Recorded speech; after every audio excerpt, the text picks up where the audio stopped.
So today I want to talk about an idea I've heard of a few times, largely in response to 11.0. I'm not really sure where this started exactly, or if this has been a common thought for a while, but I do think it's an aspect worth talking about, which is the idea that does the dev team just balance off of top 500 X-rank data? That seems to be a possible conclusion that people could be coming to, especially based off this recent patch. But I'm here to say it's wrong. And that's not my opinion. We have an example of it. Yeah, remember this? So this 5.1 nerf is for custom dually sculpture of all weapons. And it wasn't the only one that happened. It also happened to weapons like Stamper and Trisaucer Nouveau. These nerfs did not happen based off any X-rank data. They happened because that's the combination of weapons that won Koshien, a Nintendo-hosted turf war tournament. And there's other examples of this. In Splatoon 2, the main Stingray nerf that happened was right after the Japanese team used double Stingray on Humpback Rainmaker. I don't think these things are necessarily coincidences, but okay, maybe these are one-off based off Nintendo events, right? That's a possibility for it, but I don't think that's exactly the case. I want to compare two other weapons over here. Heavy Splatling is possibly the biggest anomaly solo queue data has ever had. I've already shown it in a video, but it's something like 52 players in the top 500 for zones were using this thing. That is approximately 1 out of every 10 players in the top 500. And as far as I know, that might be the largest usage rate ever in this game. Splatoon 2 probably has something more extreme with K52 if I'm being honest, but for Splatoon 3, that's probably the most common solo queue weapon in top 500 data. The only thing I could think of would be maybe Splash at the early stages of the game, and even then, that's at least at the early stages of the game. Heavy Splatling got nothing but plus 10 points for Special. Now at this point, I can only speculate as to why, but my guess would be at the time of making the patch, Heavy hadn't done as much in competitive play.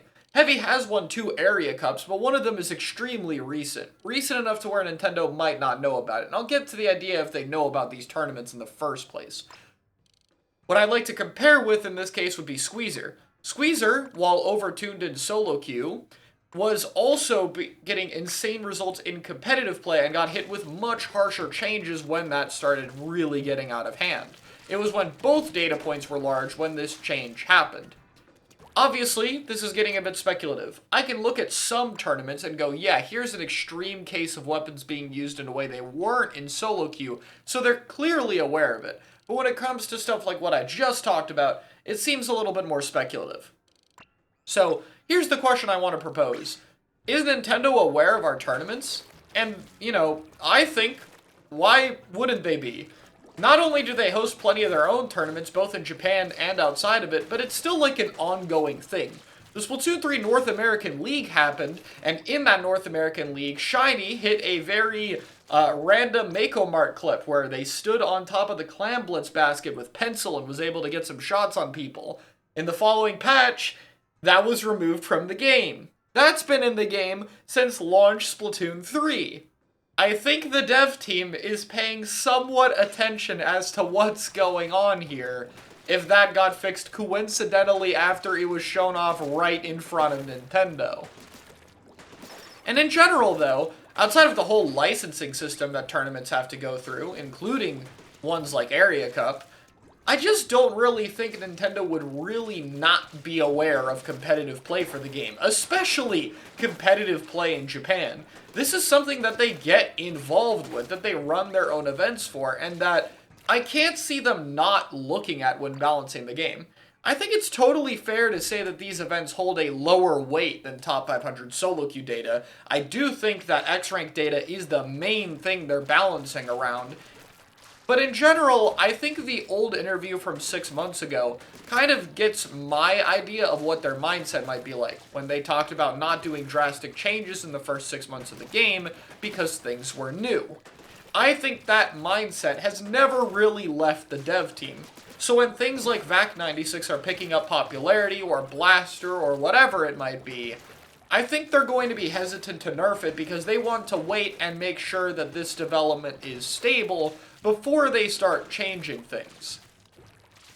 And it's an idea that I can kind of understand. After all, the previous game was Splatoon 2, over-nerfed things all the time. So this slower more methodical approach seems to be the right idea.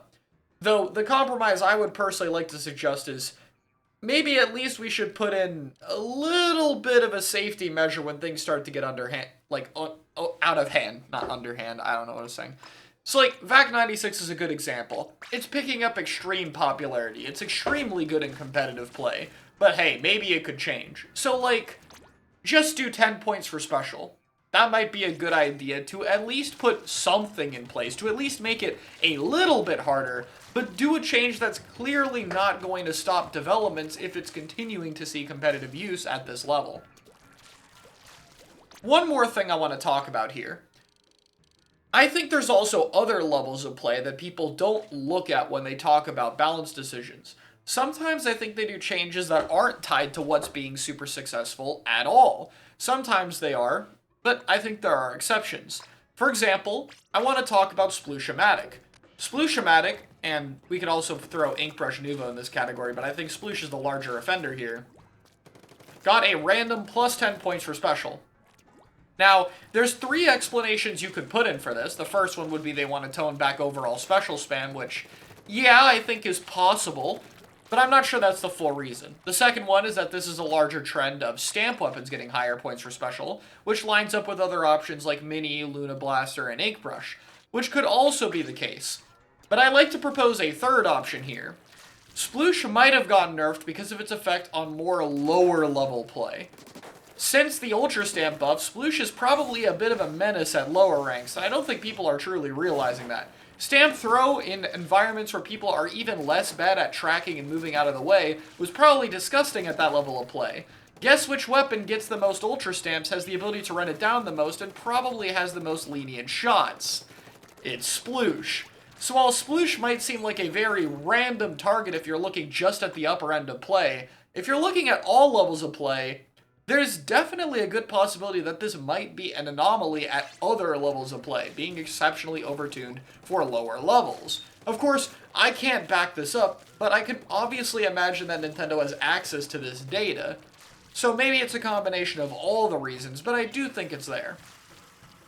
My overall point, though, I do not think balancing is solely based off top 500 data. I do think it explains a lot of changes, and it definitely can be some aspects of what things are done, but I don't think it's the whole story. If it was, Heavy Splatling would have probably been gutted in this patch, if I'm being real with everyone, because again, it just had a total anomaly when it came to data, and got nothing but a slap on the wrist. So I do think the other attributes of play do matter to some extent, and the harshest changes really happen when it overlaps with both competitive play being overtuned and solo queue. But that's just my thoughts on it. Let me know what you guys think. I'll see you all next time.